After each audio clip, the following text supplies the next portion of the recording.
The Spain and Cape Verde game was one incredible game for the history books. Not just because of how the game ended, but because of what happened during the game.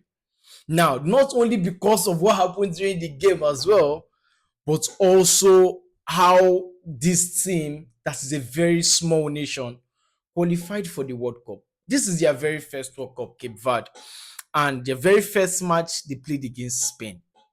Obviously, everybody was expecting Spain to, whitewash them, give them a befitting welcome, just like how Curacao lost against Germany.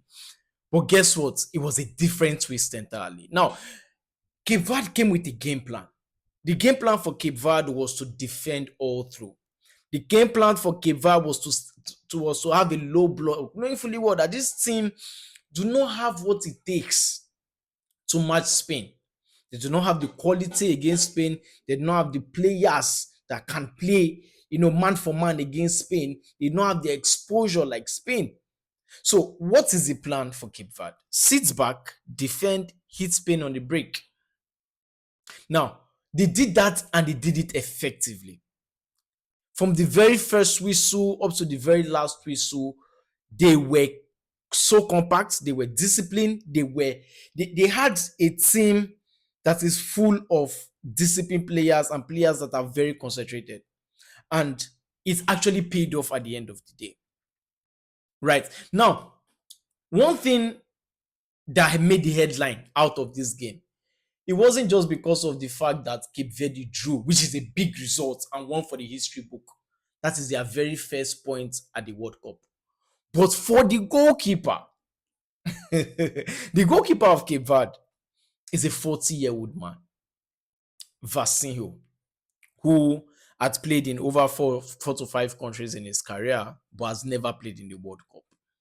And this was a huge opportunity for him to play at the World Cup. And he played against Spain. A very difficult match on paper. The defending champions of Europe, of the Euros. So obviously, you would face so many shots. He made 7 saves against Spain.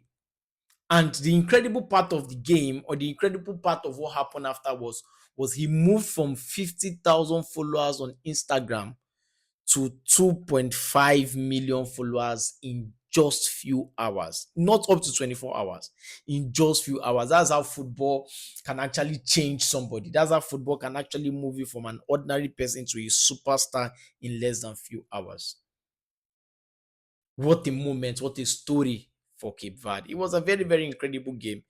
A lot of people were shocked. I was shocked. Nobody expected that. I saw somebody who bet $1 million to win $1,080,000 for Spain, and he lost that money. You see how incredible the game was. So to me, I think Cape Verde was very disciplined, very composed, very smart, and you have to give credit to their coach who came with a definite game plan, and the game plan worked. Now, where did Spain get it wrong? I think from the lineup. Spain played, kept Dani Olmo on the bench. They kept Williams on the bench. They kept Yamal on the bench. Yes, Yamal is not fit enough yet. But the players they started, Ferran Torres started, Oyarzabal played in the number 9 position, Gavi played on the left. I think that was a very, very wrong call. I think Spain actually underrated and disrespected Cape Verde a lot. That was what gave birth to that lineup. Because if you would respect a team as Cape Verde, you would have lined up a team that will come into the game, do the business before halftime, and take them out to rest, while you bring in the squad players to finish up the game. That's what I thought. But even till how Cape Verde was defending all through, it took until the 81st minute before Rodri would be taken off, because you don't need two defensively minded players in midfield. There's Gavi, there's Rodri, there's Fabian Luiz in midfield. So those kind of players, it's not that they are not good players, but you need them against a team that can actually match up the energy as Spain. But for Cape Verde, they are not going to hit you much. So you just need one defensive midfield. You don't need too much of it. And I think that was where they actually got it wrong.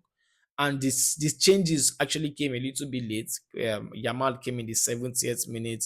Williams came in, I think, in the 75th minute or 78th minute. Then Rodri left the pitch in the 80th minute. So Dani Olmo came into the game as well. Merino came into the game towards 5 to 10 minutes to go. So I think that was what really affected Spain. Spain would have done better if they had taken this game seriously from the very start. After the first 30 minutes, you've seen that this team in Cape Verde are keeping a low block and there's no way to break them in. You bring in a team from the start of the second half that could actually dismantle that team. But let me know what you think concerning this game for Cape Verde against Spain, which was a very incredible game and one for the history books. Let me know what you think about that. Another game that was played today was the Everton, Egypt, I say Everton, Egypt's game against Belgium. That was another shocker. Now, Belgium did not expect what they saw. Belgium thought it was just like a walk in the park, the normal game in which, they would just come into the game and blow Egypt away. But you are forgetting something, that the golden generation of Belgium is gone. This is just a new generation, like the Catalera, the Dokus, and the rest, and these players. The Tillemans was just a youngster during the Eden Hazard time. Now he's the captain of the team. You had the likes of De Bruyne still in the team, full of experience. Onana is still not as experienced as the De Bruyne. Is still, at this young level as well. You have the likes of Courtois in defense. So they are a team in transition, but they did not perform up to their level. They did not perform up to their best. It took the intervention after they went a goal down in the first half. It took the intervention of Lukaku to come into the game and get the result for them. He didn't score, but he cost the own goal. Now, for Belgium, I think they would have done better. I think they were not creative enough.